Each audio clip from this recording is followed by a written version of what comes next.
Where's Oliver? Call to order. I'd like to call a meeting, the Swanton Planning Commission to order Monday, November 10th.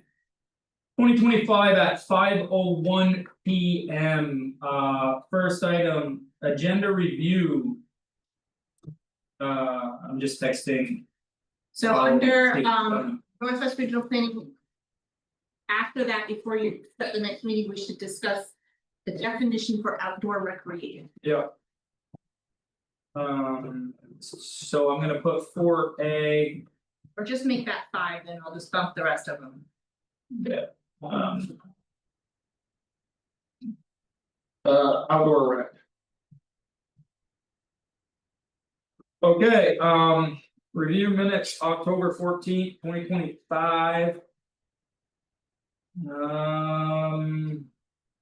It would be, the only change is it's Robin Where do you see that? for Habitat, is his name. What number? For, Rob, yeah, Rob, his name's Robin, but. or I it can doesn't fix matter.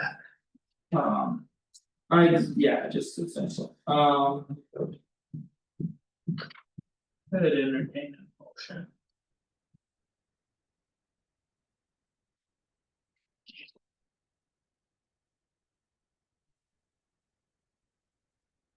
There was a truck that was right before me. Big silver one? Looks dark. That was mine. Oh, that's. Oh, did you come in before me? Yeah, I forgot to give. No rush. I think he said he feeds calves on Monday. Yeah, he said Another he minute, was fine. so would be efficient. Anybody interested in making a motion? Make a motion that we read the minutes. Approve. Been made? You guys are not, so let's. That's it. Motion's been made and seconded, any discussion? Hearing none, all those in favor signify by saying aye. Aye, opposed, motion carries. Good, welcome. Did you happen to read what Rhea said? I did not, she said she was bringing copies. Oh, I should have, today was crazy. I skimmed, scanned, skipped, but I was. I think I was buried this morning, spent a little more time, I was at the tech center Understandable, everybody's complaints today. that failed $150,000 on the road for new tech center buried, you see that? Stuff in there today. And you know, it's like say all this. That flex. Perfect. No, never, huh? She said she couldn't get them. And it's stupid. No, Those are two different things.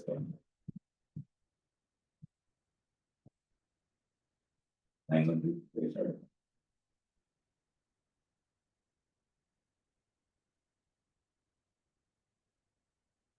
Okay, so this would replace all of ours. Right, so what we had talked about doing, what. I don't know how detailed or strongly I conveyed this at the last meeting, but I was thinking of. A cottage development standard that would be a type of a PUD. Because it's kind of similar in terms of how you would treat it, you're kind of, it's a sort of a development on a site. That allows you to, with specific standards that are different than the basic standards.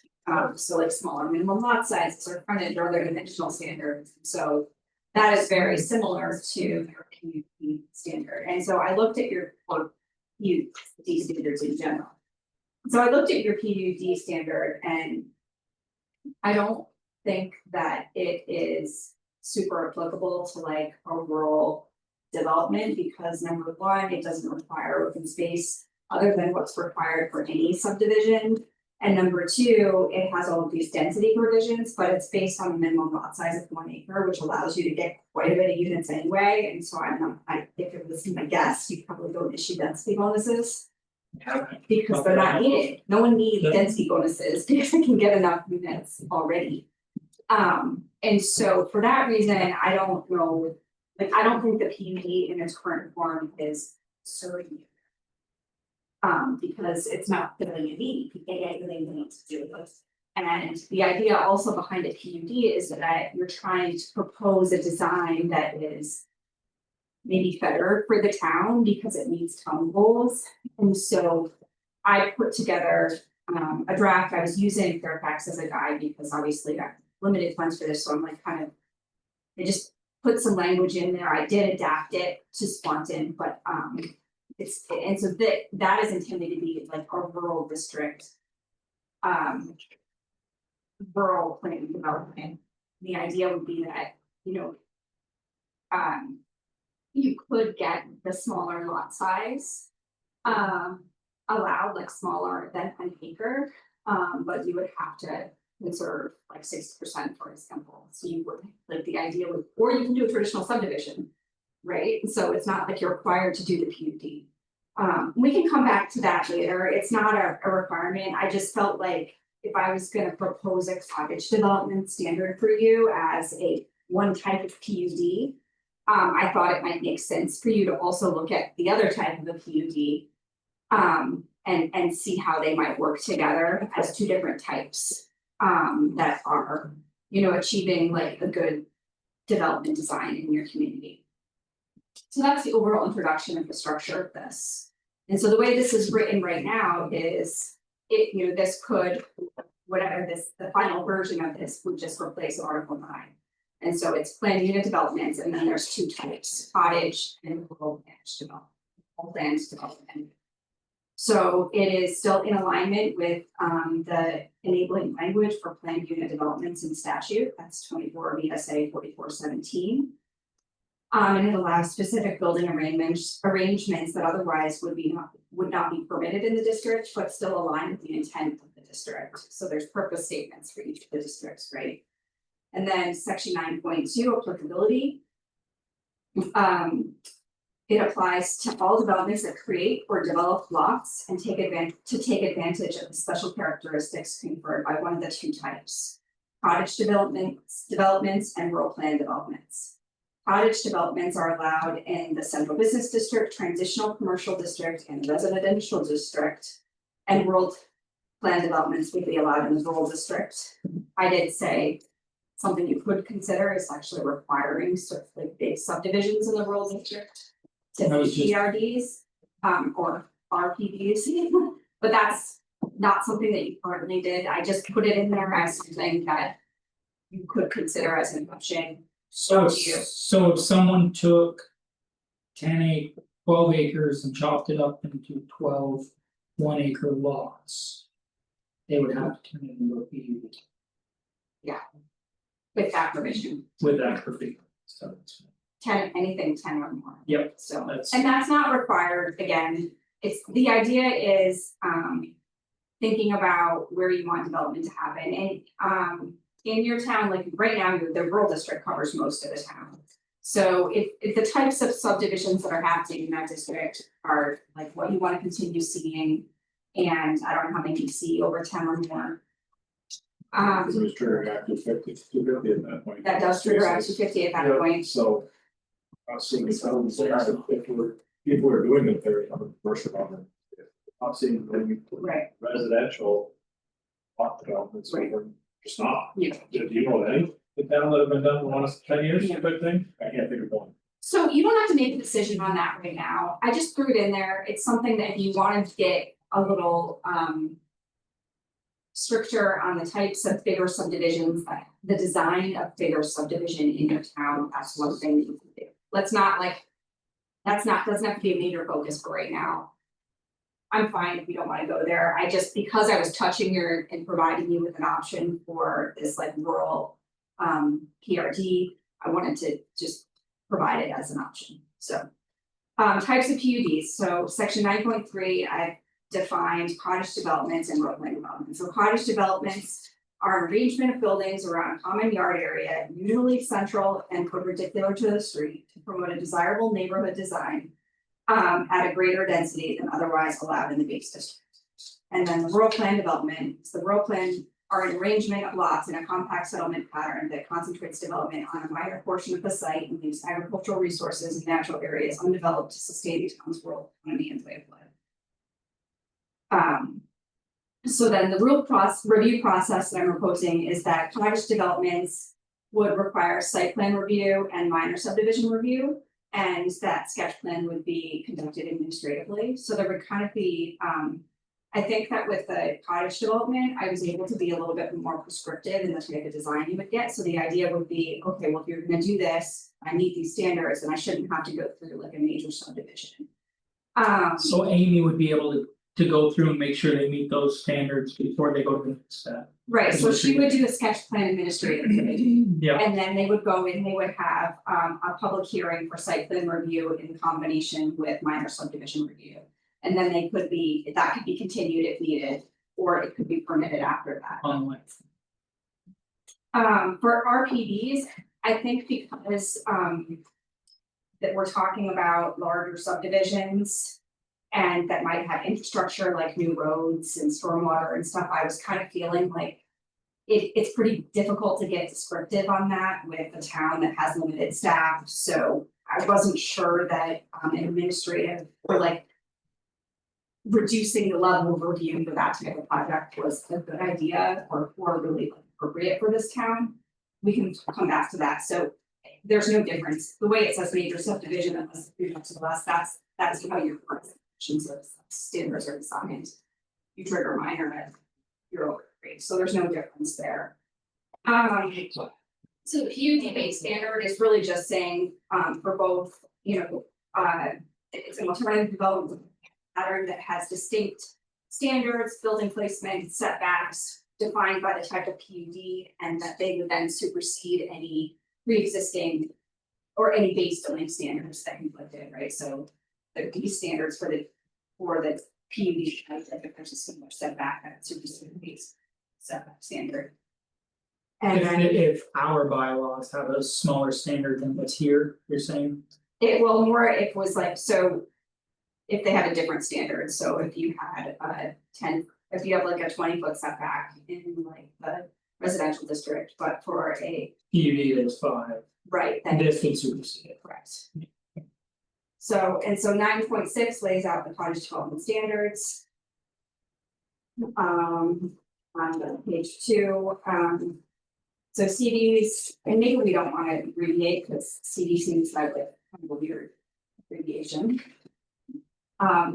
CDs shall be configured on a single original parcel or group of adjacent parcels provided they are under common ownership, and they consist of the following 3 elements: lots which buildings are placed, the common yard area around which the lots are arranged, and access areas which may or may not include driveways, parking lots, and pedestrian walks. So that's intended to sort of like lay out the 3 like building blocks that make a cottage development in a nutshell. And then the next set of standards are more detailed in terms of like specific dimensional standards. So access and frontage, the way that this is proposed is that there's no minimum, but it's in a maximum of 300-foot frontage. Oh, And- maximum, I read that wrong. Yeah. And so it's a maximum, and that it is like, so if you have a corner lot or a lot that maybe like on some, if there was a vacant lot like in your. Like neighborhoods that fronted on 2 streets, or if there were 2 lots that were joint ownership that had. Like non-intersecting streets, so I don't know names for your streets well enough, but I don't know if you know what I mean, I could draw it. What's the purpose of having a maximum? Yeah, The idea is that you're trying to, this particular cottage development. Standard that the cottage development is intended to provide a desirable neighborhood. On a small scale, right, so it's intended to be infill and it's intended not to be It's some, not scattered. right, it's intended to be concentrated and provide an option for these like smaller lots. And so the idea would be that if you had a bigger lot, you probably could develop. Maybe in conformance with the existing standards, and so this is providing an alternative for these smaller lots. or a lot that might be funky shaped. That have limited frontage and then in back opened up.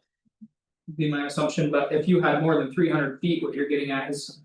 we'd probably Right, prefer. yeah, road, but so Yeah. if this was another road here, right, and then you have. It's like these interior blocks, but if you had, and sometimes they might be broken up, but then, so let's say this is a lot. But this one has frontage on both. Roads, right, where these are. Broken up in their backyards, but this one, let's say this one. Was a through lot, it's called. Okay. So that's just, I'm just not trying to say that like, or it could be a corner lot, or it could be like a regular. Interior lot, But why wouldn't we want them to have more than 300 feet? the idea is to just make, limit. The size of parcels that are eligible. I think the concept in the brainstorming here is that we wouldn't want somebody to try to circumvent a subdivision. On a large lot. By doing this instead, for the cottage development. So they should be doing a subdivision for those actual.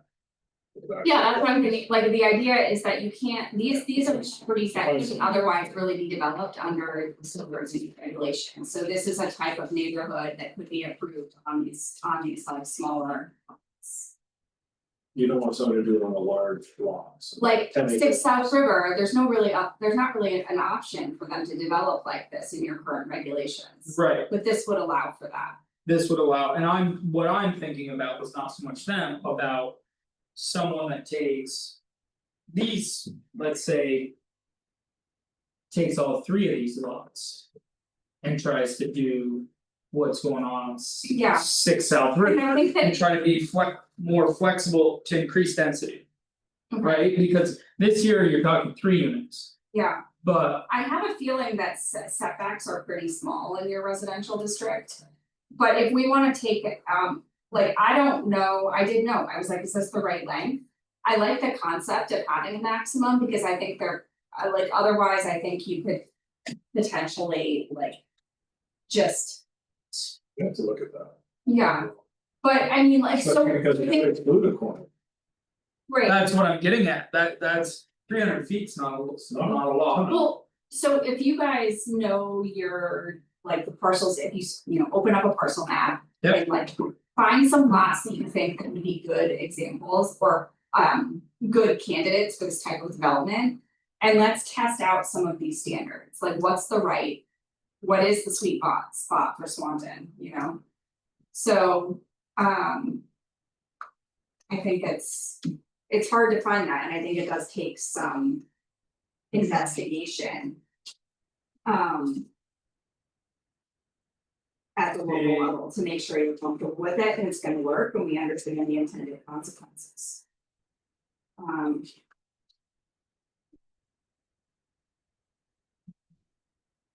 I'm just trying to look and see what we've got, what is, I think, that's a fairly large. What's that? 2 littles, 1 little sentence.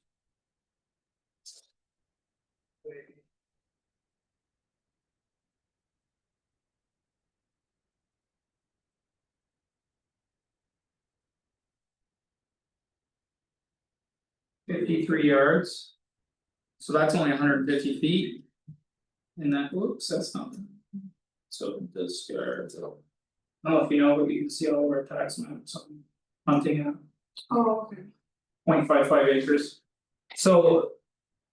Essentially this app shows you all the tax maps and those, so this is like a half acre lot and that's only 150 feet. That's Second Street and Liberty. I just picked a big, fairly big lot,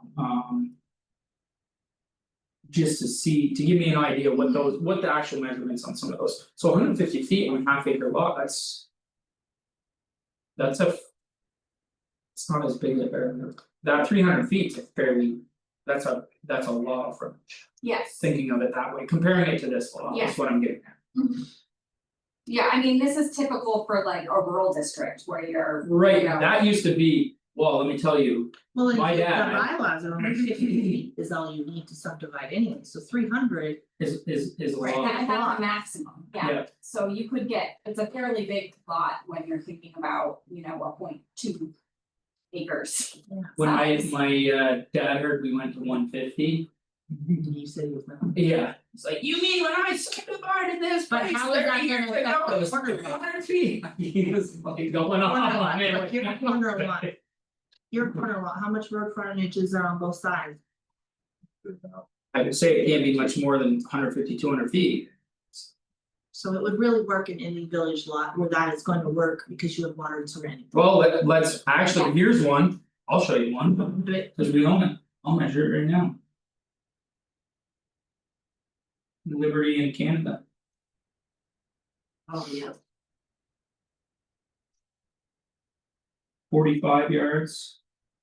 And 25 yards. You should be able to change it to feet. Well, it's 100, I don't, I've never changed. Think of the day to be doing that. So we'll just call that 70 yards times 3 is 21, 210. Right? So you could still, that would still be. Yeah, Still work. that lot would still work. So yeah, and that's 0.34. Yes. And there's not a lot of bigger So lots that's in the 3/4 village of anyway. 0.27, that's 0.27. Not even two. But it's corner, Yeah, so it's that's, a lot of corner Right. frontage, it's not deep. That's why it's bigger. if I take that example lot we were talking about before, the and Second Street trailer lot, let's call it. Yeah, It's 250 feet on both sides, so like 92 one way. and that's a prime example for this. Yeah, that's a That's quarter the acre only lot. place you're gonna get close to that 300 is the About corner. a quarter acre lot. Yeah. 250 on a corner, But what's the depth, and that's not very deep either. 92 roughly, I mean, there's. Yeah, that was but it's 25. There, Times 3 is 70, I'm like 18, 75 feet on that. So the other thing it says about access and frontage is that you're not building new public or private roads. These developments are just access by driveway, That's good, that's, one driveway, right, still one, a shared driveway. a shared driveway, yeah, one curb cut, basically. How does that work for 911 standards where if it's over 3 or more, it's considered a road? It's not, it doesn't have to be considered a road for your zoning standards. If the, you know, if Sorry. 911's gonna consider it a Says that road. now.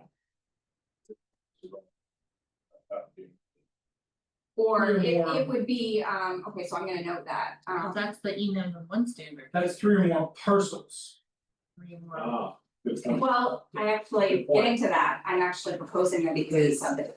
Reading only are dependent, not Yeah, but it could be treated like an apartment. I think So- the way that they're joints, because they could also Also build it buildings. Because it's If they three or more want to be. building units. But I I think gotta that But it could be it one. allows for greater A, B, C, flexibility D. and future ownership Right. if they Driveway, can. driveway. And then also for HOA, if you have sort of like independent lot for each unit We can't or each change that. building, so that you're not dealing with. Right. Yes. So they can be changed, right? And it depends, if someone's developing it, they could say, you know what, I'm gonna maintain ownership with all and rent these out.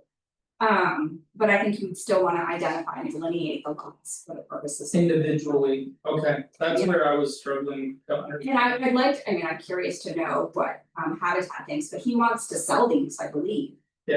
So it would be better if it was. It would be like- better for it to be subdivided. I thought, So that then you're essentially, your HOA is just the common yard area. And the driveway and parking. And all of the other areas would be divided up into private. what's that? It's not gonna work. That's not gonna work with the state. Right, Fine. Anything over 3 units, 3 buildings, they make you give a name.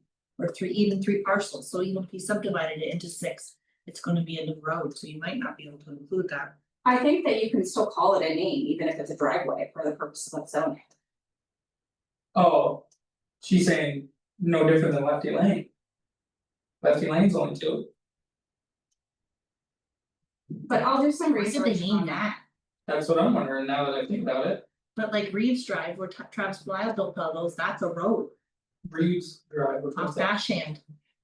Yeah. But that's a Oh. road, and we had to give that a name, where the rock cul-de-sac.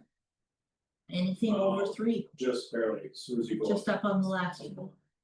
Oh, with all Travis. the unit, the apart, multi-families. Yeah, what about a multi-unit building? You're saying 3 buildings? Three Three. buildings is Not buildings, 3 lots. Oh, and that's E nine one one. So that's only one lot, Right? That's only one lot and yeah, it's for got- E911, then it drops to being a street and has to have a name. Travis's is only 1 lot. Well, it's one lot, but they're all individual.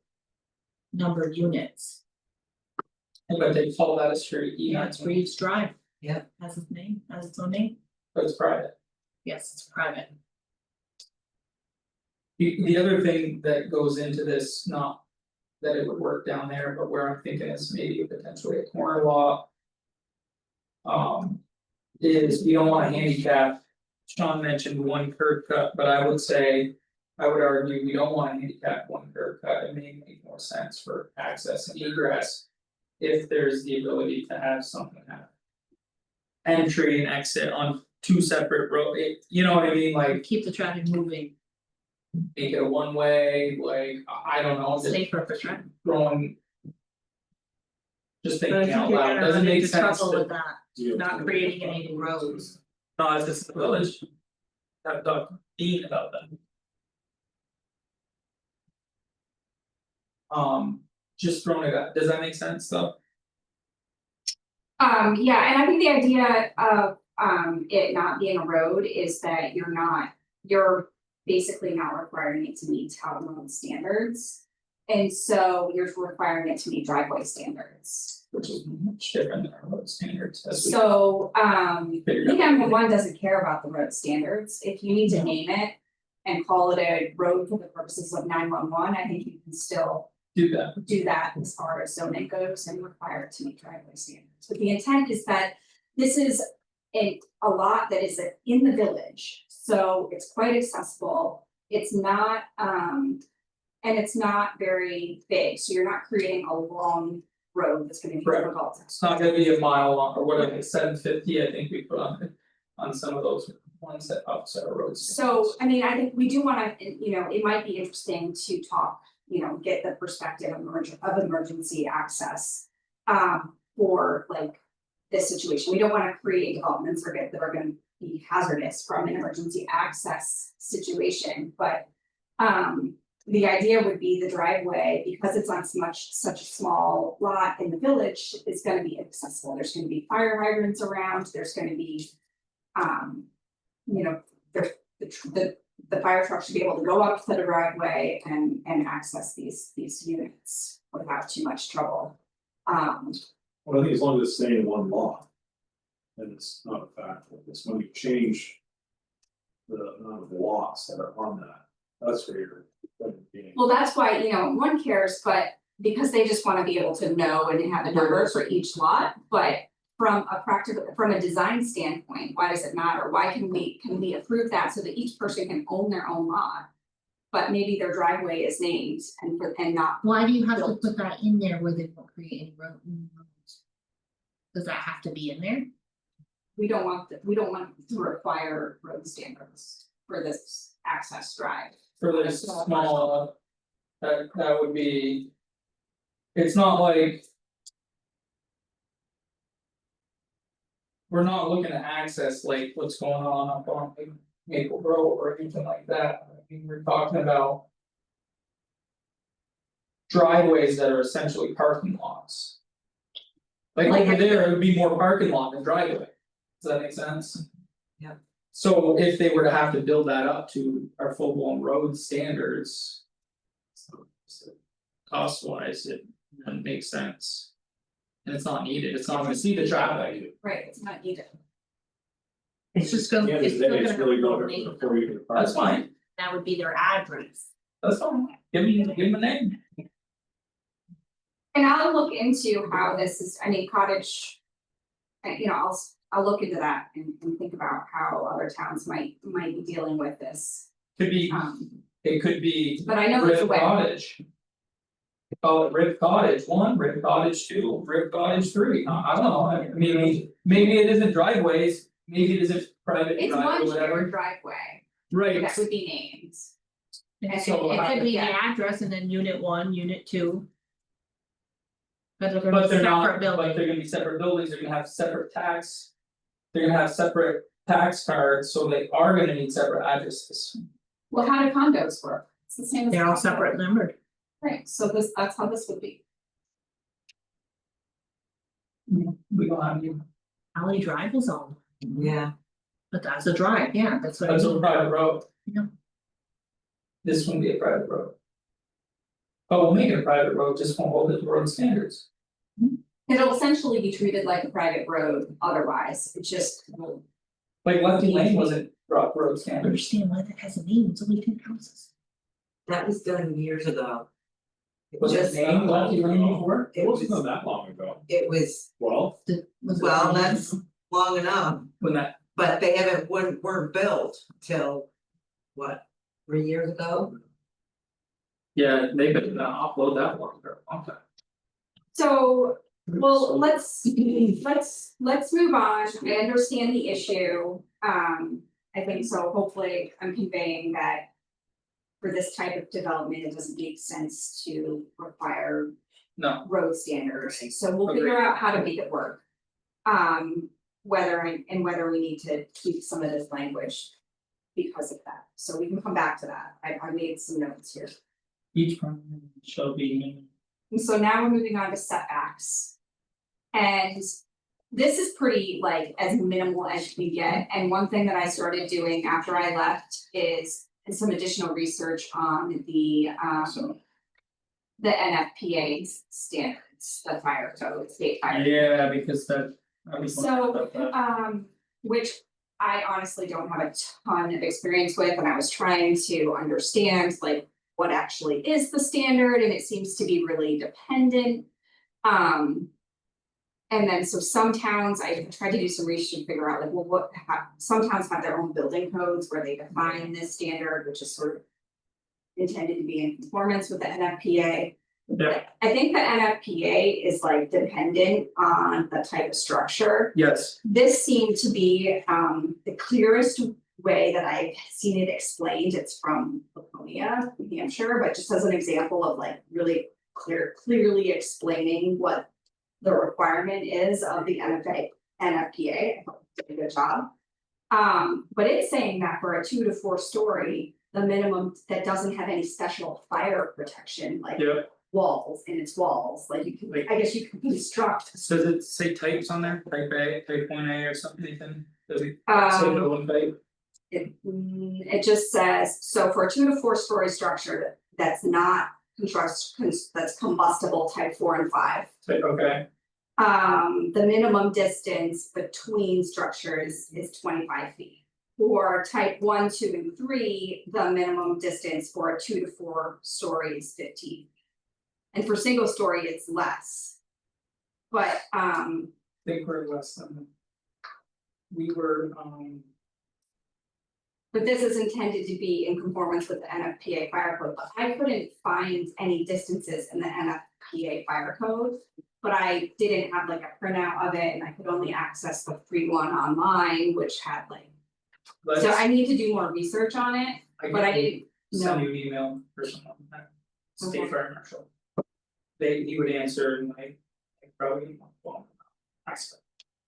But we just wanna make sure, so I think it has to be bigger than 5 feet for at least the between buildings. But whether it's 15 or 20, I don't know, like, this is Williston's, I just printed out what they had because theirs were also written. Well, you can, no, you can have. As if that exterior wall is rated. To 1 hour, because I looked into this. Is that a good one? It doesn't necessarily have to do with type, it would have to do with the assembly and it would be up to the. It would be up to, I believe.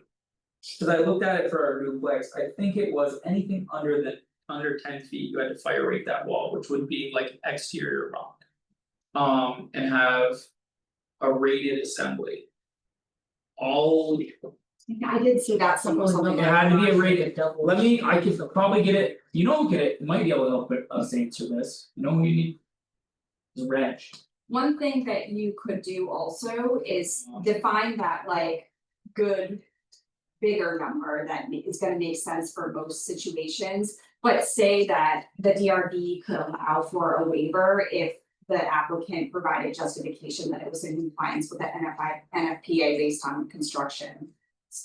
Standard or like the type of construction that you're gonna do, so that you're really like saying, okay, we're not trying to arbitrarily regulate this. If you can if you're gonna construct your buildings to meet the code, then we can approve less, but otherwise, this is the standard. I follow you, So it would allow for, it's a waiver. So here's the code unless you tell us that you're gonna build it to a standard that would allow for a smaller distance. so. Can you send me like a blurb like that? And I will forward it to Chris Boyd, who's one of the fire marshals and fire inspectors for the state, he's super good. I'm sure Chris would respond and say. This is the minimum feasible with easy. Fire rating, which essentially would be exterior, like putting sheetrock on the outside of the building.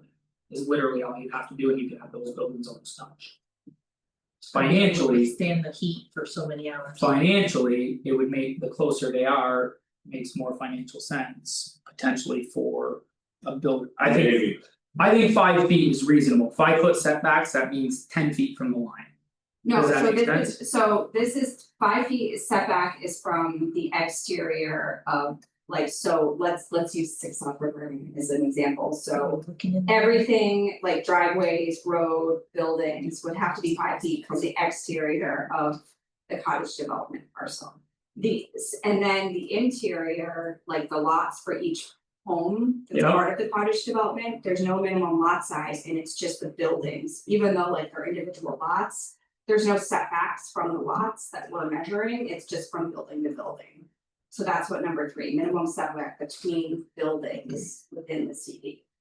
So that really is only 5, so if you wanted Okay. like 10, you know, if you were thinking of it as a 5 foot from a lot line, then you would want it to read 10. Yep. Okay, But it doesn't, we're not regulating placement of the building on the individual lot within. because they CD. fit within the We're just- overall thought. Right, but put it where, draw your lot lines, put your buildings where it makes sense, but the buildings need to be separated a certain distance regardless of lot lines. Okay. So what that distance is, so. So Yeah, I'll send you that email. Just a little verbiage like. The cottage court, we're trying to. What is feasible, what is it, and I might add to it a little bit, Okay, but I can loop in Chris and a couple other people up. thank you. But Yeah, this is great, cause this, it's just an area that I haven't. No, I've tried to get into that stuff personally. Online, and even the Vermont State Fire Marshal's office can be. What, tell me? Right up. These guys, that's why I just like Dennis, either Dennis or Chris or any of those guys, you send them an email or. You pick up a phone call and they're like, oh yeah, blah, blah, blah. Yeah. Go here and look at this. Because here's why that is so difficult, that's the architect's job. Us as builders, 9 times out of 10, it's the architect's job to understand that, not. The general contractor. Okay. So let's see, what else do I want, I have so many comments here, This, so another note here is these are smaller than existing setbacks in the base district. So I just wanted to note that, like that's the concept of this, is that your setbacks are smaller. That I said I may need to increase to meet NFPA standards, we're gonna work on that. Okay, and so now we're in building standards D. So this is where each principal building must be located on an individual lot. And this allows the CD to be either retained in single ownership, like. It still would allow a developer to say, well, I'm gonna still own everything and rent these out. But they could also then be sold into the future and it would, you know, he wouldn't have to worry about subdividing in the future if he wanted to sell. One of those lots, and he would still need an HOA for the common infrastructure if that was gonna happen. Like if you did want it. And I don't know, like, I'm still open to the argument that subdivision shouldn't be required and is only an option, like. I think it's not, there's not like one right way, I think towns have addressed it differently. the subdivision kind of spoke to me a little bit more. In terms of making sense and allowing. Because in all reality, what's gonna happen is if you subdivide each one of those, you intend on owning all 4. And so we require that, say, hypothetically, right, they have to be subdivided. You're gonna get counted on taxes. That's gonna be If you bought more. 4, you're gonna get counted, you're gonna be 4 different ones, you're gonna get taxing each one individually. Versus if one owner owns them all, you get charged for one lot. and then- Continuing. And then, yeah, exactly, there's multiple buildings, they tax on it, so. Keeping in mind that there isn't a one size fits all on this, for what they're trying to do. Then, yes, they want that, but. The person who's looking to do this as a rental option, or. That's not necessarily, they're gonna wanna do, because they're gonna get back. But with the buildings this close together. Someone looking to do it as a rental option would be better off building these as. Attached buildings and building those. A row of apartments, like over under like Hey, you just do it. Reds, yeah, do them all attached and not. And That I would did be say, I did the, say that buildings can include one or more dwellings and be detached or attached. So I really kind of like was thinking of, there's no reason why these all have to be, Individual. right? Just look at 4, let's just say we're talking. Just look at what type of thing. 4 individuals or 2 duplexes side by side, right, which is what we wanted to do with this lot. Good.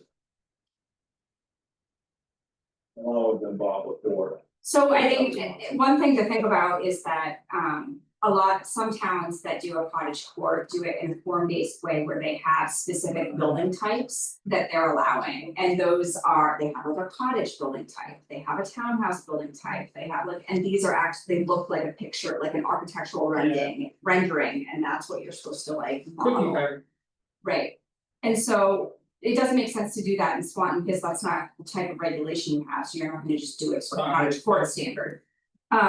So, but so this is written to be pretty flexible while, but still requiring, you know, a grouping of buildings around a common yard area. It gives, certainly the standard gives a lot more flexibility in design than some cottage development standards. Some Yeah. are a lot more prescriptive in how it's set up, like it requires the courtyard to be in the center and buildings to be around it. we're not looking to do that, we're just looking to get some decent. I say we're. My personal vision would be finding ways to use lots like that, use lots like.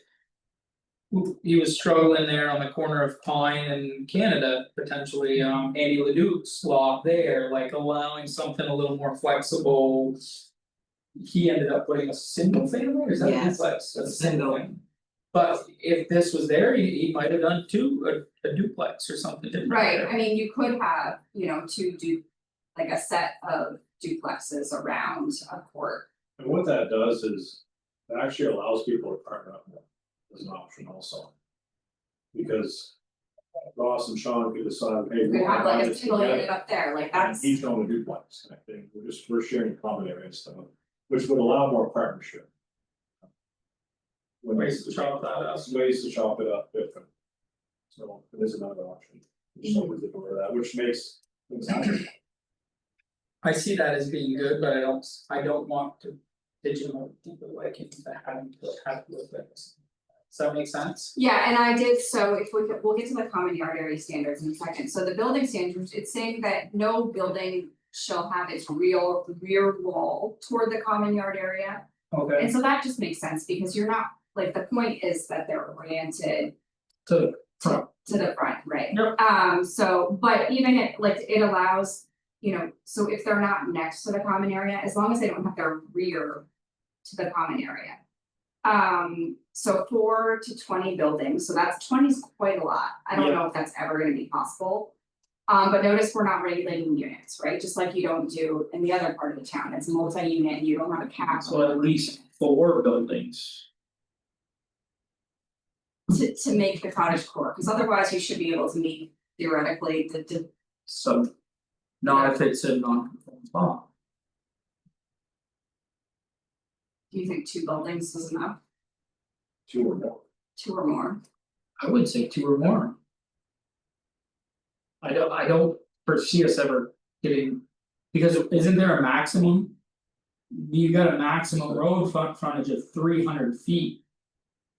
In there. You're gonna get that many buildings, you know what I mean, if that's our, we've got one side that's gonna be maximum of that, I mean. You're talking bacon strip, like a big bacon strip. Does that make sense? In order to get that. many To units. Yeah. to get too many And what we haven't units. gotten to, and I think another reason why it was higher than two, is that the second part that we haven't gotten to allows more than one building on a lot, the second part is.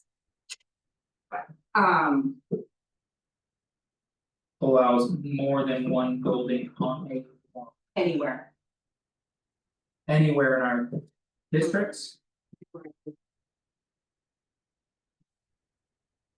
We've had.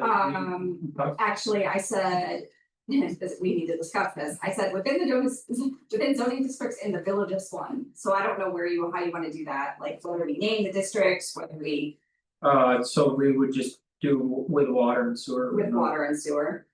That's how we essentially split up the. Within town. our, within our residential R5. Yes. Is with or without water and sewer. So that's, it says more than one principal building may be permitted on a single lot, provided there's at least one principal building with its primary entrance placed along and oriented with the street frontage. And so that just keeps with like the established character of your neighborhoods in the village. And that works for Platt Street now. And then outside the zoning districts in the village of Swanton, multiple principal buildings may be approved. On a single lot only as part of planned unit development, so that would be cottage development or your regular PUD. Or as allowed under adaptive reuse provisions of these regulations, it wouldn't make sense, actually not cottage development, because they're only allowed. But in that wouldn't affect ADUs. No, because they're not a principal. ADU is Secondary. an accessory building, In our and we're ADU. talking about principal Principals, buildings. okay. That's. So just to note that like, so that gives a lot more flexibility already without even doing a cottage development, you would still be have to require or So that would comply with. fit. Your base district setback standards and frontage standards. So this would, sorry, go ahead. You wouldn't have these smaller setbacks or other design standards that the cottage development requires or any rules. But with multiple primaries, that'll. So I guess that opens up, two buildings on a lot without having to do a cottage development. As long as it meets setbacks, As they long both- as it meets setbacks. that makes sense then. So I guess, so the cottage development is intended to be. An option for, I think. More buildings, I don't know, maybe the sweet spot is 3. I think when you go with 2 or more, what it also could allow is. An owner occupied option, which is always the best way to set up any rentals, when the owner is on site. You know. As a community, things look You better. keep an eye on things, right, you're right there, but it could allow an owner to go, you know what, I really want some multi-families, I'd like to do them right here, but I don't wanna have to buy another lot, whatever, I could do them right here. Here's my house, and I'm building a triplex right next door, right, and so it allows somebody to put those. That would be allowed under your current regulations, or sorry, not current, but If you make proposed, that change. yeah, Yeah, with that change, Without- cause it's not currently, yeah, it would be allowed with this change, but you'd have to meet regular setbacks.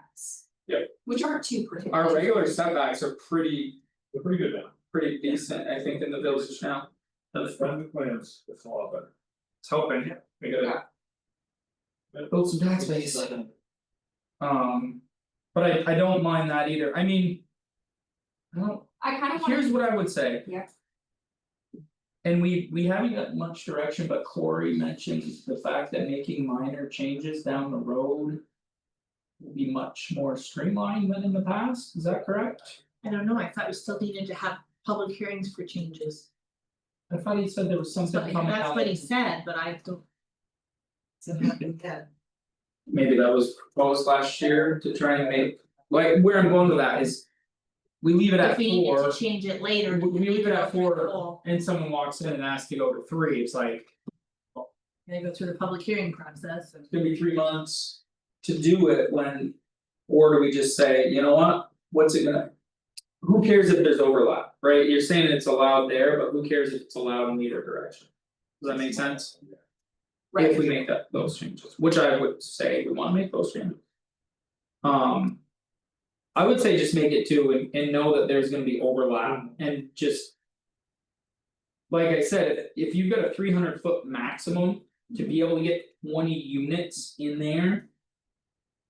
Yeah, You- 20. you're gonna be triple stacked. You're gonna, but it's gonna It's have to not be. 20 units, it's 20 buildings, so that's probably 20. realistic, 10 buildings might be more. No, I would just say 2 or more, because physically there's no lots that are Ten, possible. yeah, fit That's- as much as you can. That's what I'm getting at is, if you only got 300 feet. I'm good with that. And it's gonna be like way, we don't have anything that even comes close to that.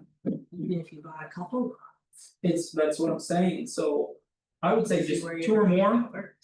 we'll be lucky if we see 6, Okay. you know? So, great, so 2 or more, 1 or more dwellings in the attached or detached or attached. If I'm leaning towards the greater flexibility and allowing for single, not requiring subdivision. A little. You're gonna be taxed more on. Oh, yeah. With the same number Yes. of units if they're individual lots. Quite a bit more. A lot more. Yeah. Can I give you an example of? I'm a lister as well. In St. Albans, and trust me, she likes to dance. I'll give you an You know example. what? Maybe it didn't even take an hour. Yeah, yeah. So, Ready let to me go give to you an example. it's snowing. I'm gonna give you an example. There's gonna be a fight. Right, that went on.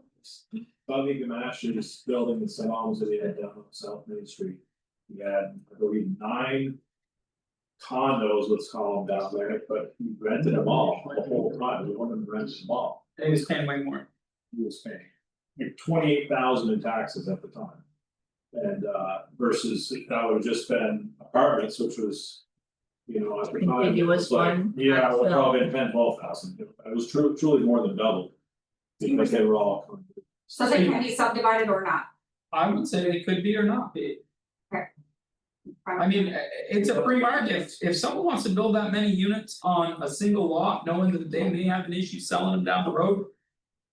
Right, Let them rent, that's not my problem. That's the way I would look at it, it's their business decision. Yeah. Their vision, we're gonna just be. And know that, hey, it's gonna be your issue 10-15 years down the road if you're trying to offload the whole lot, or you're trying to offload 1 or 2, is. I don't know, but that would be my first or goal, So I know, I hear that. if we require it, we're making it, like it or not. It'd be difficult to own and rent them if they were all in a good way. So the number 5 is a design standard that I saw at, I don't know if that's getting in too much into. 200 square feet, that's 10 million. So it's requiring like. That there be individual. Space, like you see in townhouses or. Yeah, well, that's gonna essentially be a front yard to the Or it could be a back patio or or mix. So square root of 200 is 14 by 14, so you could have a. Well, you said 8-foot minimum here, could have 8 by 8 in the front and 8 by 8 in the back. Would give you 64 and 60. Right, I don't know if that's too granular, is there gonna be a situation where.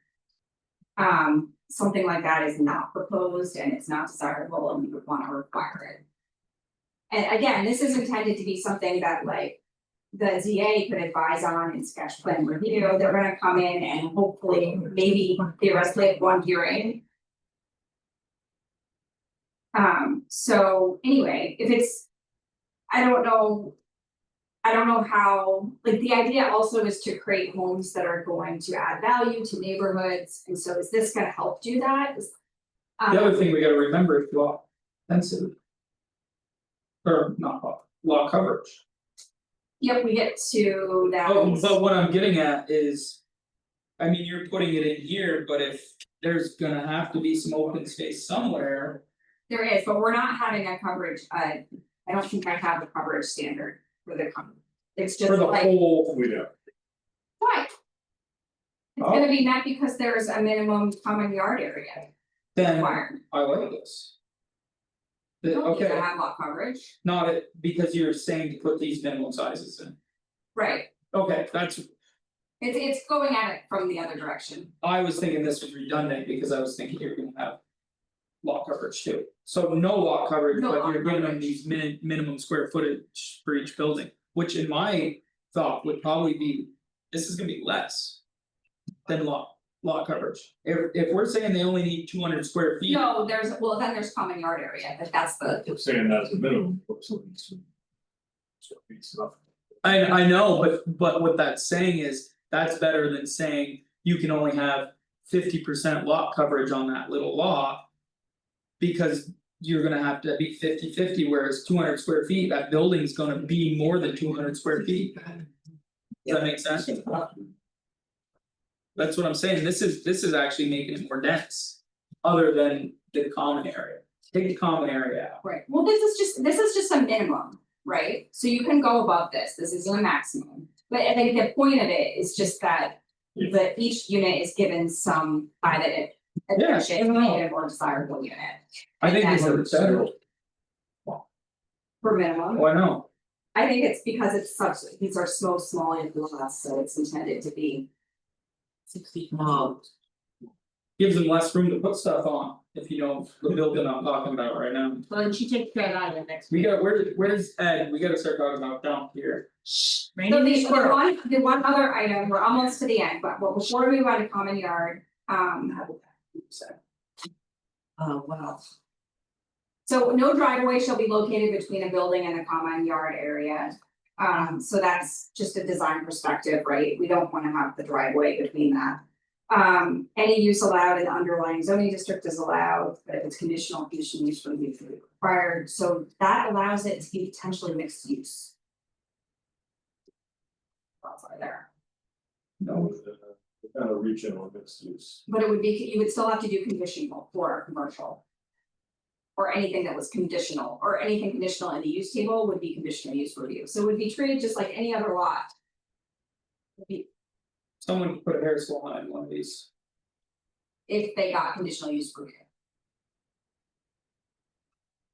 But they wouldn't have the parking for it, they wouldn't have the parking, They would have to meet conditional use review. it's not gonna work, If it's conditional and not permitted, I'm saying, but if if it's. it was permitted, it would be permitted, Right, right? Yep.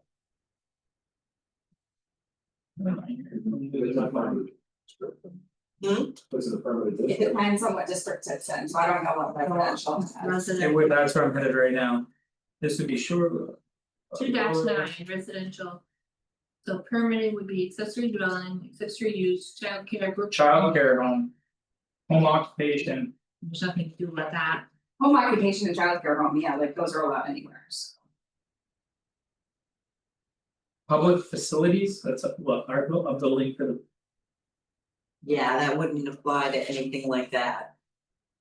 so. Yeah, there's not much permitted in R5 for commercial, Yep, so you might be safe.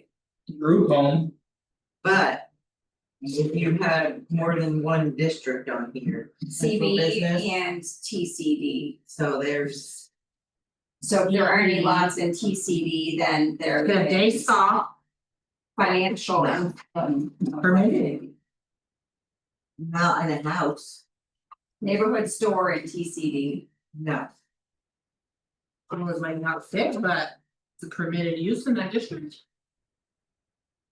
that's correct, They might not be ideal, but if it's there, restaurant, you could put a restaurant, this is TCD.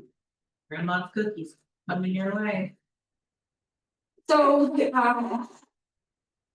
I say we restrict it in housing, unless it's a home occupation, I think so.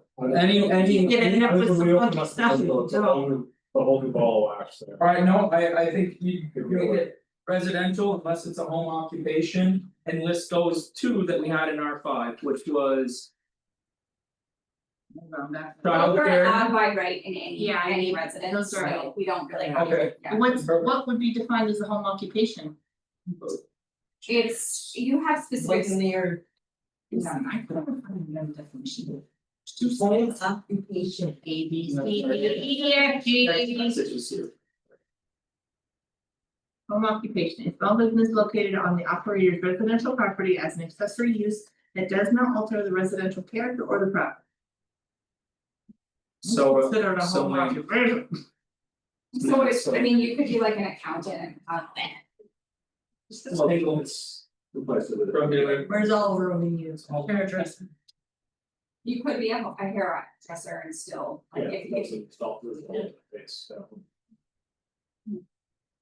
okay. You could have a sign for the back, you know, so that- So the other thing that I'm not, so a lot of standards I've seen don't allow many accessory structures at all, so that would be no garages, No little sheds, on No the shed, And so I'm thinking like, yeah, so how do you, and sheds are good because it allows storage for like, No jump.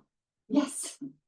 So maybe there's, I'm struggling with how to do this, understanding that it's a small lot size and yeah, how do you make sure there's, it's almost better to have it done at the beginning, like during this, so maybe like. Providing provision for like a small storage shed for each unit, or I don't know. I would say, and I've seen in some of these multifamilies is provide. Indwelling or attached to dwelling storage, I would honestly, with how tight this is gonna be. Stay away from detached storage sheds. I feel like it's gonna be a nightmare, 10 by 10 is not regulated anywhere, yeah. but it has to fit, right? has to be 5 foot setbacks. But it doesn't have to be not interior, Now, only you have to exterior. fill out a permit. No, but But those. So to get it, anything under 10 feet, anything under 100 square feet is not. Permitted, meaning it's automatic. right, It's automatic. But they still have to hit the setbacks, right? No, what I'm saying is we don't allow those here. Like these lots are gonna be so damn small, I say, You get a deck or a shed, one of the other. oh, I'm thinking we make them make If they can provisions. fit, why don't you, like, it's, they may fit, if they don't fit, they're not gonna build them. Huh, Don't be surprised. for a lot of pumpkin stuff. Yeah. I guess I'm just thinking that I agree they need storage, so if they're either, gonna have a yard area, so what I would say is then if we can put something in there that says either. Detached storage. For detached or incorporated in structured storage for every unit in the building. I'm just looking at some of the ones we got right now and they're all rentals, sorry, that are just. Chunk piling up. In multiple places. Grand Avenue, you say Route 7, but Grand Avenue was. Right, Grand Avenue, Yeah. Great. wanna make sure I was. Getting the Oh. right place. I don't know that there would be space, but would, you know, like common garages, like. That's where my townhouses brain- Provide, like, should that be restricted? Or could it be, So restricted, really don't. right, like why restrict, if there's, Why do we? it may, Fits. it doesn't have to. No, I'm not saying Yeah. restrict it, I'm saying they must provide storage in one way or another. Either attached or detached, they need to provide, every lot needs to have some sort of plan for storage, whether it's in the building or out of the building. Does that make sense? Requiring. Yes. Only because I know like, When there's no storage, There's no storage. there's no You storage. just hold them on slabs in most cases, you know, that's where my brain goes, Cheap. because like Bud just took a dumpster out of one of his units, someone had left, but luckily. Just one? Come on. Well, but luckily it was in the basement. It was in the basement. What I'm getting at is because the basement's wide open and it's giant down there. It was down there and it's not seen from the street. Yes, he had to manage it and get it out, but Once it If- feels- if that was on- It's not true. yeah, if- It goes. if that was on a slab though, the point is that was on a slab, it probably would have been in a pile in the backyard. Is. All I'm thinking, That's what I see happening one. I think I think there's a way to say storage should be addressed and there's options for how to do that. Yep. And we can provide some of those options, but it needs to be addressed somehow. The DRB. But it could be, right, it could be the developer's gonna propose in like. And build storage sheds for each unit, it could be. What, it could, well, yeah, that's probably tougher, but maybe, space. Realistic, I mean, yeah, it's unrealistic, but Yeah, it's. it's- Well, storage The building. idea about the shared garage or individual garages is that the intent is that you're not accessing each unit From a driveway. from a driveway. You're kind of having shared parking. And then there's the Kind of like court, yeah, meadow, whatever. there could be a situation maybe where Yes, you're exactly, accessing the units from the back. great point. And then they're facing on a common, do you know what I mean? So like the driveway and maybe the driveways are in the back and then they kind of have like. A front that you're accessing from the driveway, but then another type of a front that is all facing the common. Yep. So maybe it's possible. So yeah, I think like, It's possible to have it set up something like Our Drive, where Our Drive has their own individual driveway and garage, but they have the common parking in the back. On the back. Extra. yeah, that's what I was trying to say. All the same. Yeah, around the other side. Same concept, that becomes excess parking up there, overflow parking, which. Is needed because those driveways are so It short. may not get used all the time, but it's there, you need it at some. point. My truck don't even fit in Shannon's driveway.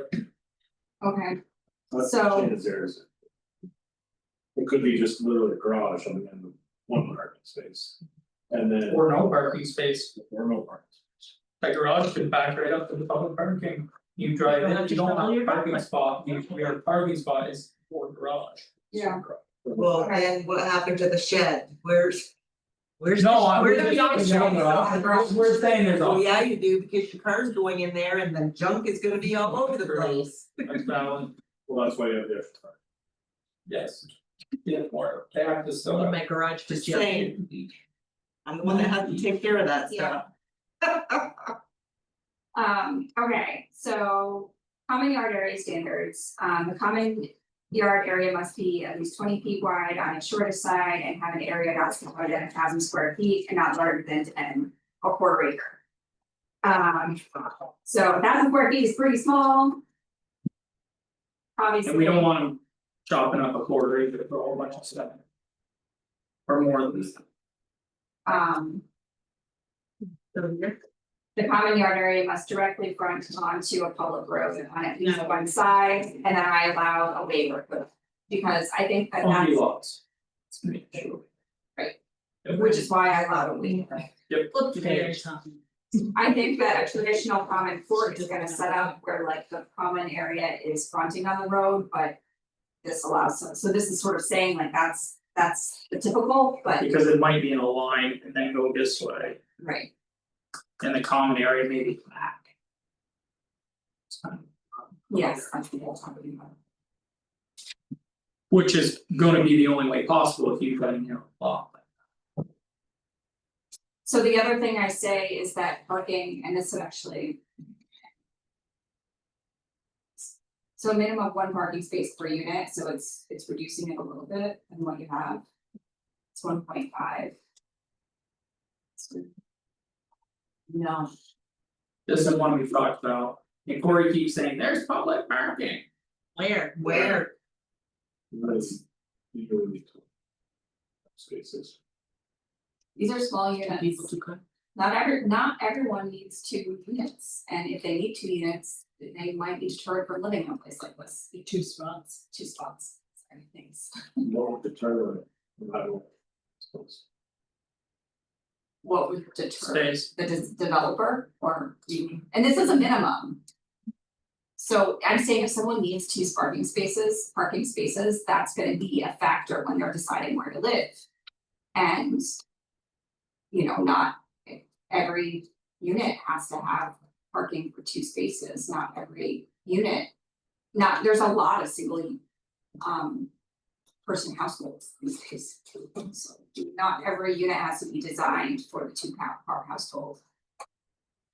But It is a minimum, right? So a lot of units, a lot of developers and landlords are gonna be designing their units to have 2 parking spaces, but it doesn't mean that every unit has to. right, so if I think about Bud's fourplex. There's there's a couple single people in those. And then there's a couple couples in each one, so the average I would say is probably closer to 1.5.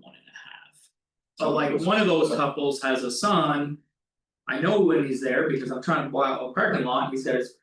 parents blocked in, so I can't plow, cause they're double parked.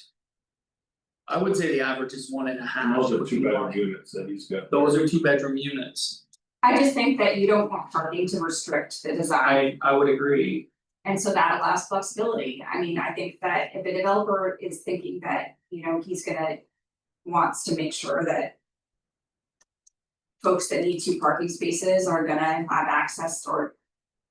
Opportunity to have these units, then they're gonna make sure there's 2 parking spaces. so let's do this, because I think they're talking about more than 2 bedrooms. Not to make it too much, I would say 1 parking space per no, Why do you let the Per- developer figure that out?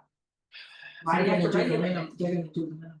Are they? They're gonna do what makes sense for them business, to make marketable units. It gives them more space though. Right, more houses they can cram in there. And I don't, There's no what would you community decide? parking over there, there's no. What if You they really have need 2 spaces for it. visitors? Which you Just could end up- build Don't visit, no business. parking. I can't do home visits in some Good locations. drive, just a single spot. Yeah, but I know there's plenty of other developers, not maybe in this area so much, but in other areas. That would go right to this and say, sorry, it's your problem, not ours. There's no place for public parking over there. no, there isn't. Not just there, I mean, you think Anywhere. of. We think of. Platt. Street, same thing, there's no parking, public parking anywhere near there, they're gonna be parking on the streets and that Dean's gonna be in That's here. So all over the place in the village. Snowmobile issue. Then Dean's gonna be in here complaining and So no parking difference from your base. I would say too, Do 1.5, right? Oh, That's what you're, that's all we have, yes, it's your state standard. but 1.5. Public parking too. Cause you can't really do half a parking spot. Well, you average it for the total number of Yeah. units. 12 units would mean, 18 spots, 7.4. Do 1 parking spot for the house and they have to have more additional visitor parking. Something, the ability to park 2 vehicles. That covered it, Still 2. It's either 1.5 or 2. I would be fine with rolling it with 1.5 because my experience with a couple. Of properties that it is closer to 1.5 than it is to 2. There's like Randy lives upstairs, he's a single guy, he's got 1 truck. But then there's a couple, I like, can say the same problem, but it's 0.5 is about realistic. I'd be fine with 1.5. Personally, that's not. I mean, I'm just one person. As in, I agree.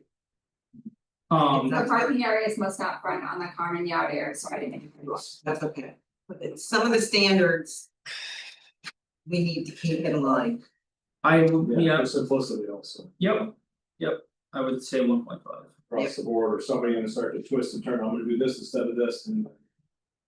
And you'd be surprised.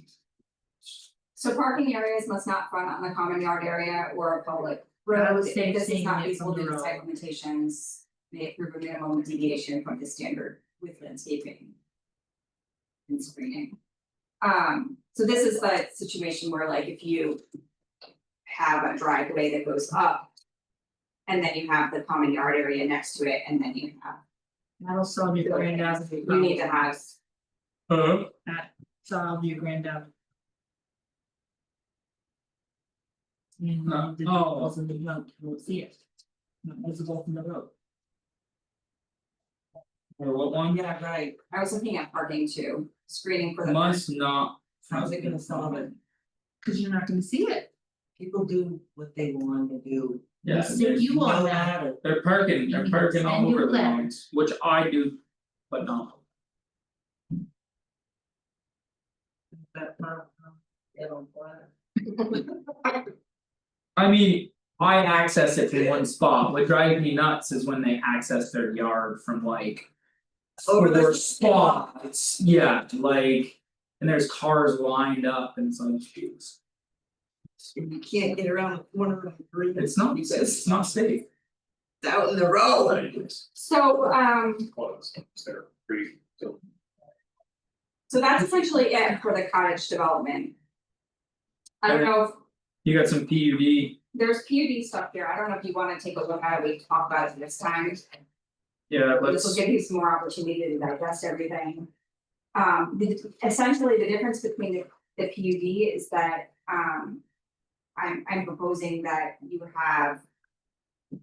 Some standards that, are reduced from the base, you can get smaller lots, but you're requiring open space. And so then there's open space requirements, because your existing PUD just allows for a density bonus and doesn't require you to do anything different than a regular subdivision, other than you can get a density bonus for doing nothing. So I really, it's just like, to me, it just doesn't. so you're saying if they make it more dense, but they've gotta. Have some open space.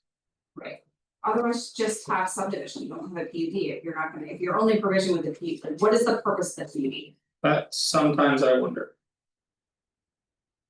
And if you can approve something under your regular subdivision.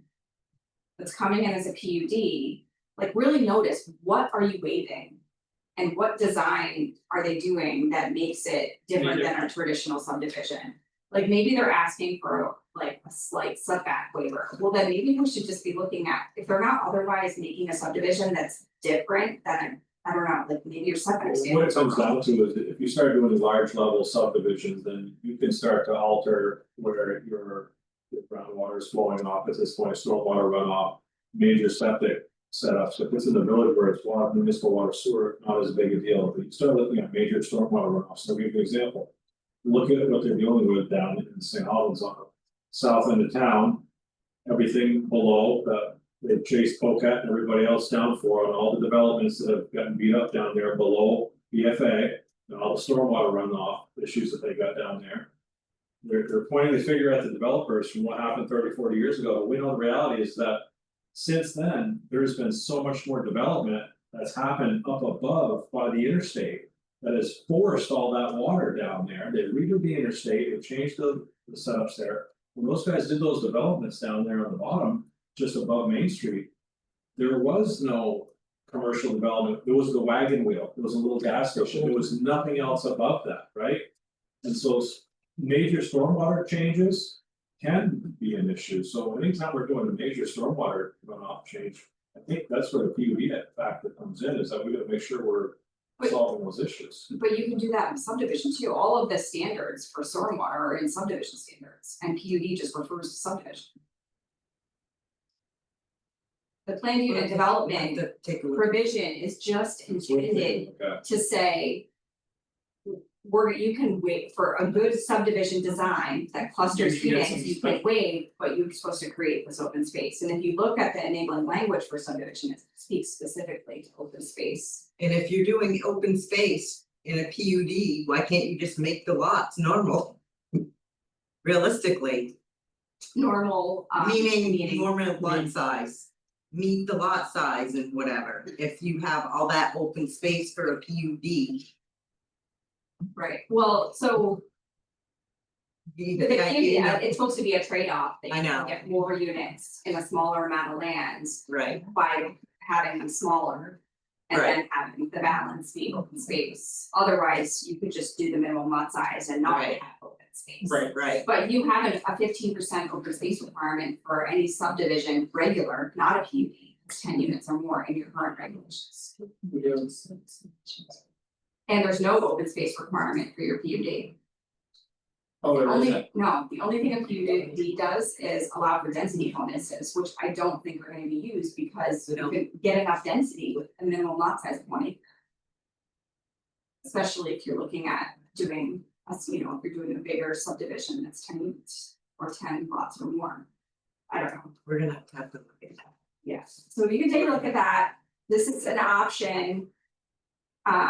I've seen some other interesting subdivision standards that are trying to do more like form-based, like making it look like. we don't Yeah, wanna you're get not there. we don't wanna get into form base, like. Okay. So let's just talk The about. DRB's got too much on their plate to try and throw them into form base. Right, I mean, It's something, they'd be asked, oh no, we just started. well, the regulations really messed them up, that's, Now they're, we threw them a loop. they're just. They're trying to figure it out. Right, and it's really not that hard. So just Yeah, touching just on this different. quickly before we go. Few things, so with the change, so principal uses, and so I changed this to 3 uses and buildings per lot. I'm actually potentially proposing that we break up this section, so because they kind of all relate to different things, but that's. You know, that's just structural, but so we've got principal uses, multiple principal uses. In one principal building, including residential and non-residential uses, may be permitted on a single lot or parcel in any zoning district, provided that each principal use is allowed. And so that just means that like, you can put, multiple buildings, yeah, so multiple that buildings. that's mixed uses, so that's essentially making mixed uses by right. But conditional uses were required, then you can go to conditional use, but you don't have to have this extra mixed use. Use that in your use. To be able to say, right, because we have. All of these permitted, all of these conditional, and then under permitted could be mixed use of any of those uses. No, right now, I'm proposing that you get rid of your mixed use section, Right, right? And it's not, so mixed use is no longer a use table. we're saying, I'm saying that.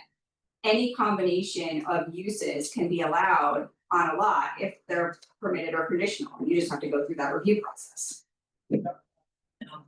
So everything is mixed use. Meaning anything can be mixed use, If it's so- allowed in the district. Right, and so- it fits setbacks. And it meets setbacks. So that means that like, if someone wanted to have a live work situation where they live upstairs and have a neighborhood store on the base. And they're in the travel service district where neighborhood store is allowed. They could come in and get, they would have to do site plan review because that would be required for neighborhood store. Right, so all of the reviews would trigger for each use. But it would just be sort of more consolidated, like obviously I can have a single unit house and a neighborhood store on the same lot, like. On the same lot, I don't have to get a special mixed use provision, I just have to follow each. Permit that would be required or review that For would be each one of required those. for those uses. Makes sense. Yeah, it does. And in the rural districts, the same, this is allowed anywhere, because in the rural districts. Like a lot of those situations. Auto repair shop, they Right. wanna have a house and then they wanna put an auto body shop in the backyard. Right. or up to the So side. you'll have to get the conditional use review for those commercial uses. But It won't have to specifically say mixed use, right, which we were taught, wasn't that an issue on Route 7? Mixed use, but we went to. It makes- Anyways. yeah. So that's that, and then the second one is the principal buildings, which we already talked about, and that's just in the districts with water and sewer. More than one principal building may be permitted on a single lot. We had under access, we were looking at them as ADUs.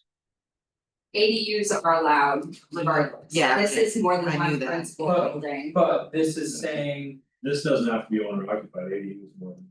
ADU has to be. But this could also be commercial and a separate detached residential, like it's pretty flexible. And Okay. again, every review would require it. Or, you know, all the required reviews of each use would I think come that into play, and if anything commercial requires site plan review. Any residential beyond above 4 requires some site plan review, you've got rid of a 3 and 4 unit requirement too. we made it simpler. Well, and also following up the stable line, which is for. Yeah. Right. So, Yeah. Units for, so. So then there's, so then you've got, I didn't make any changes to anything else other than, You're chopping it up into yeah, I just chopped it up, and that's, I don't, you know, that's structural, you can do or don't do that, except I did note that. The lot size configuration standards seem to me related to subdivision review, and I just kind of felt like they belonged in subdivision standards, but that's here or there, it's just a comment. And then on below frontage but above mixed use, it looks like it's like a excerpt of a waiver provision in your regulations. It Say like this doesn't, again? it's in your, it's below Yeah. I. For an interior lot, and then there's this section that looks like it's supposed to be a subset of I, but it has no relation to that. And it looks like an excerpt from a waiver provision, it's no longer in You your might have gotten regulation. copy and paste it. Yeah. So just was Or we reformatted what we had going on. We'll go through these. And we're doing.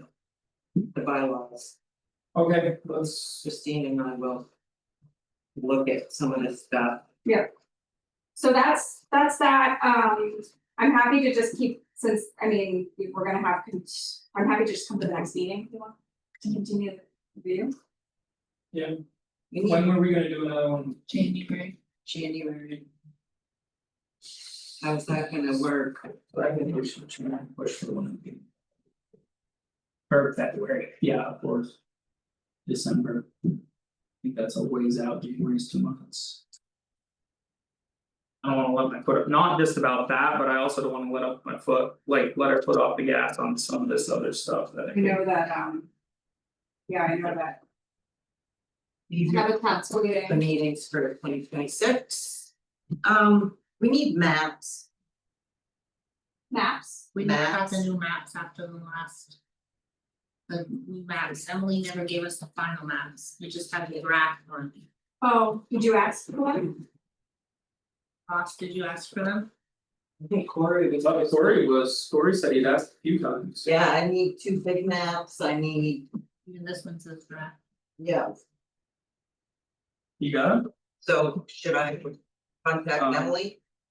Yeah, she's the one that will do it. Yeah, Corey said he contacted Emily a couple times, but.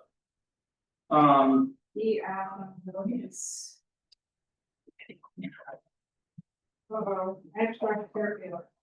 It's gnarly out there, Snow plows I'm on. glad I put my winter tires on yesterday. Mine are on, the red when you come. But,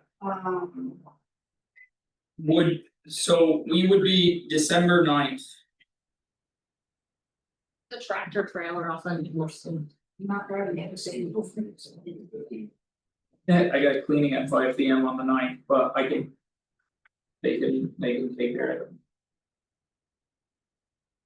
What are you trying to figure out? December 9th, You want a poster? to the wall. The big wall Yeah, one, 2 of I them. need 2 of those, Two. and what's the next size down? Ollie, Yeah. you sleeping? You want, you need an 8.5 by 11 feet of zoning.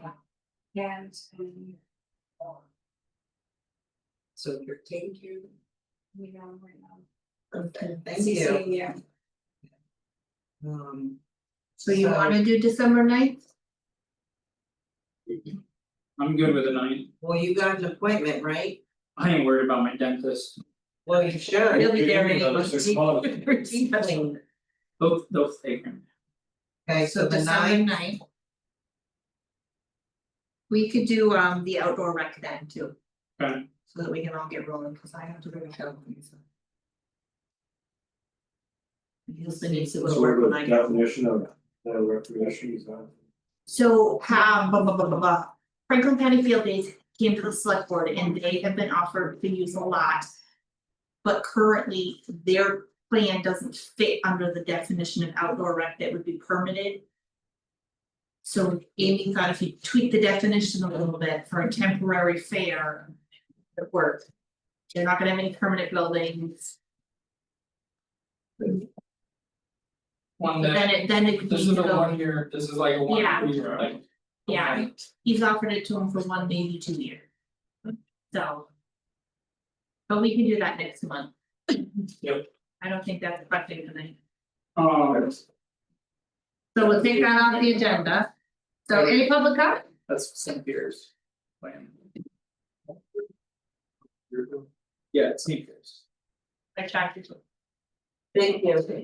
but I think it would be worth doing for anywhere. I think that everything. Thanks, Greta, we appreciate it, Okay. looks good. So are we done? Yeah, I would. We don't have any, I'll entertain a motion to adjourn. Any public comment, anybody in the crowd? No, That's nothing for us. entertain a motion to adjourn, I'll second that. a motion's been made, is there a second? You just. No, we haven't made a motion, He can't make a motion, one of you two have to.